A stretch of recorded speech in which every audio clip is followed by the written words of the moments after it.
Monsieur le Président de la République du Sénégal, Messieurs les Présidents, Monsieur le Premier ministre, Mesdames et Messieurs les ministres, Monsieur le maire, Mesdames et Messieurs, il venait du Sénégal, des Comores, du Congo, de Côte d'Ivoire, du Gabon, de la Guinée, de Madagascar, de Mauritanie, du Niger, du Tchad, du Togo, de ce qu'on appelait encore à l'époque la côte française des Somalies, le Dahomey, la Haute-Volta, l'Oubangui-Chari ou le Soudan français. Quittant leurs terres d'Afrique, leurs villages, leurs familles et leurs enfants, ils répondirent à l'appel de la liberté quand la France fut à son tour dans cette lointaine Europe envahie par l'Allemagne nazie. Enrôlés ou engagés par amour de la France, ils se couvrirent de gloire sur tous les fronts de la bataille de France. À Sedan, Bar-le-Duc, Neufchâteau, Rohrbach, Sommoth, à Amiens, à Bouglin-Val, à Aubigny, c'est en héros que les tirailleurs sénégalais écrivirent cette page de notre histoire, repoussant courageusement les coups de boutoir de l'ennemi, malgré l'écrasante supériorité de ses moyens. S'illustrant au combat par des exploits sanctionnés, par de si nombreuses citations et décorations militaires. Tant d'entre eux furent tués, portés disparus ou blessés au combat. Plusieurs milliers furent lâchement exécutés par la Wehrmacht après lui avoir fait subir de lourdes pertes. Plusieurs milliers encore restèrent emprisonnés dans les Vosges, dans la Marne ou en Bretagne, dans des camps allemands.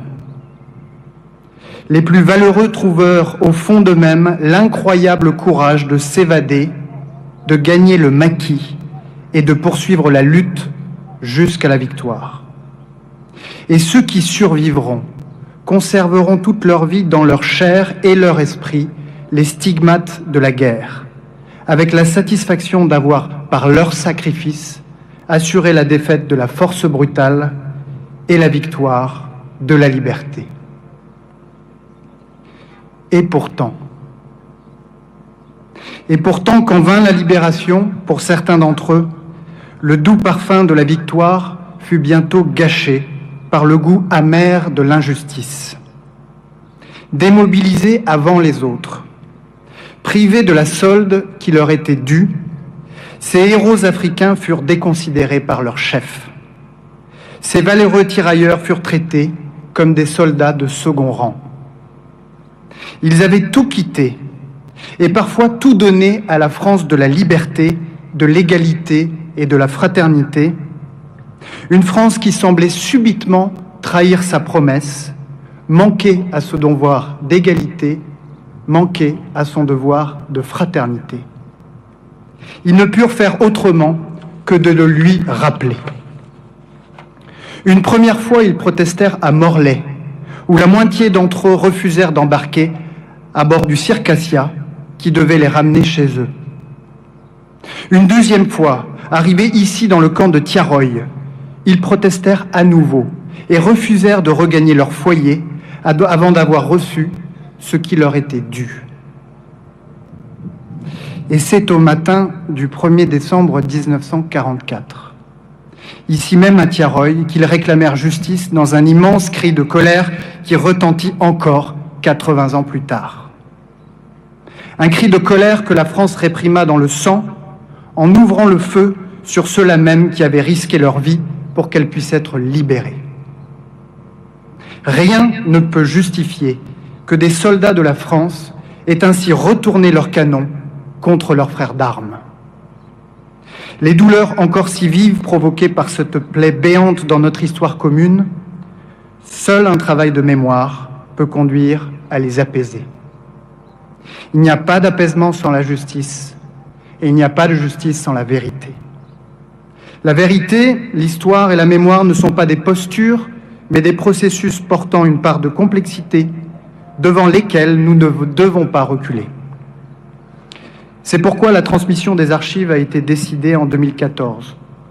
C'est pourquoi la France a accueilli une mission d'étude des archives que vous avez mandatée, qui contribue aux travaux du comité dirigé par le professeur Mamadou Diouf.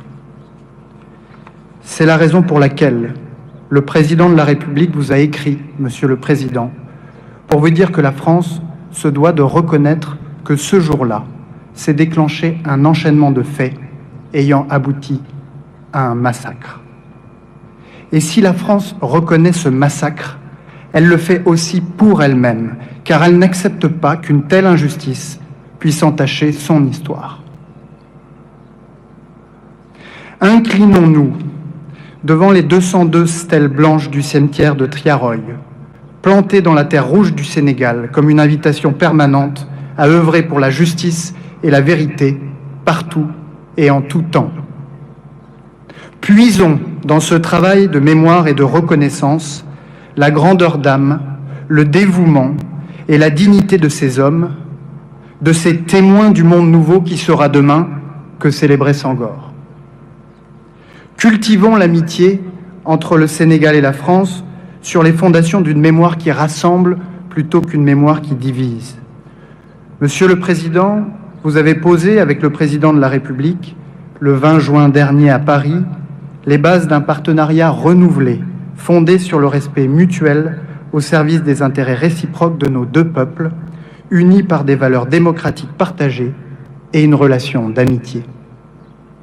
Inventons ensemble ce nouveau dialogue, franc et respectueux des intérêts et des valeurs de chacun, transparent sur les objectifs, juste quant à la réalité des actes, juste quant aux récits qui les entourent.